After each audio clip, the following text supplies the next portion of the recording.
Ballan labarin rasuwar marigayi Kwamanda Inuwa Salisu Sharaɗa na zuwa ne dai bayan da iyaye da kuma 'yan uwan marigayin ke bayyana cewa al'amarin ya samo asali ne bayan da suke zargin wasu jami'ai sun afka gidan marigayin rike da bindigogi da niyyar kama shi a wani al'amari da ba su shaida wa kowa hakikanin dalilin da ya sanya su zuwa kama shi ba. A lokacin da muka je waccan unguwa ta Sharaɗa layin Tazarce, wakilan gani da ido sun shaida mana cewa jami'an su hudu rike da bindigogi sun zo layin gidan marigayin, kuma shugaban kwamitin na kwasab da ke yaƙi da masu satar waya har ma da faɗan daba a jihar Kano ne marigayi Inuwa Salisu Sharaɗa. Sai dai a wani al'amari da farko mai kama da batan kai suka shiga gidan ɗan uwansa, to amma dai da dukkan alamu batan kan shi an karar da marigayin ana neman sa. A cewar Malama Tine da ke zaman mahaifiyar marigayi Inuwa Salisu Sharaɗa Kwamanda, ta bayyana cewa tana cikin gida da yake makwabtaka suke yi da gidan ɗan nata. Aka ankarar da ita cewa ga wasu jami'ai can rike da bindiga sun shigo gidan ɗan nata, dalilin kenan da ya tilasta mata fitowa babu shiri.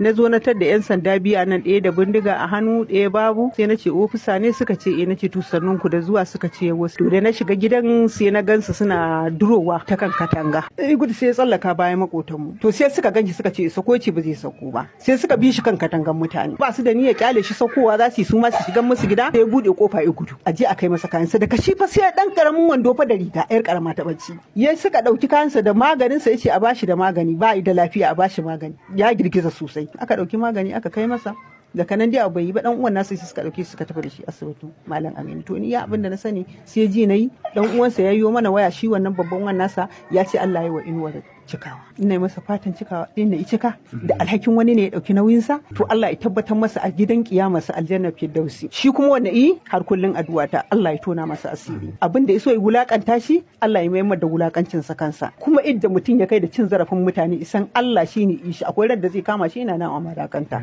Sai dai a nasa bangaren ɗaya daga 'yan uwan marigayin ya bayyana cewa faruwar hakan ke da wuya, suka ɗauke shi zuwa asibitin koyarwa na Malam Aminu da ke nan Kano, wanda a nan dai likitoci suka tabbatar da cewa sakamakon bugun zuciya Kwamanda Allah ya masa rasuwa. Sai dai sun bayyana cewa waɗanda suke zargi da hallaka ɗan uwan nasu sun fara ganin su garara-garara. Wallahi ban ji daɗin kasancewar abin nan ba, duk da dai na san kashe shi akai. Ni sakonsa ne, muna zama yana gaggaya min abubuwan da yake damunsa akan ya matsa masa, ya shiga cikin rayuwarsa akan lalle ya yi alkawari inda yana raye sai ya kawo ƙarshen shi wannan murgayin wanda ya turo 'yan sanda. Ba kuma wani abu ne ya haɗa ba, kawai hasada ce da hamayya, saboda shi yaro ne jajirtacce mai ƙarfin hali akan abu mai kafewa, in dai akan gaskiyarsa ne ko akan samuwa al'umma aiki ko zaman lafiya cikin al'umma. To har shi yasa yayi tunanin ya tsaya kirkiri wannan kungiya ta kwasaf saboda nemo wa mutanen Kano mafita. To shine shi kuma wannan mutumin shi burinsa ya za a yi kungiyar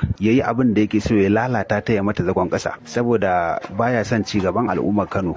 Sai dai har ya zuwa yanzu rundunar 'yan sanda ta jihar Kano bata ce komai ba dangane da faruwar wannan al'amari. Haka zalika ita ma gwamnatin ta Kano bata ce uffan ba dangane da faruwar wannan al'amari na mutuwar kwamandan wannan kungiya ta Anti-Fon Snatching na jihar Kano, da ma dalilin da ya kai waɗancan jami'ai har cikin gidansa da niyyar kama shi. Nagari na kuwa.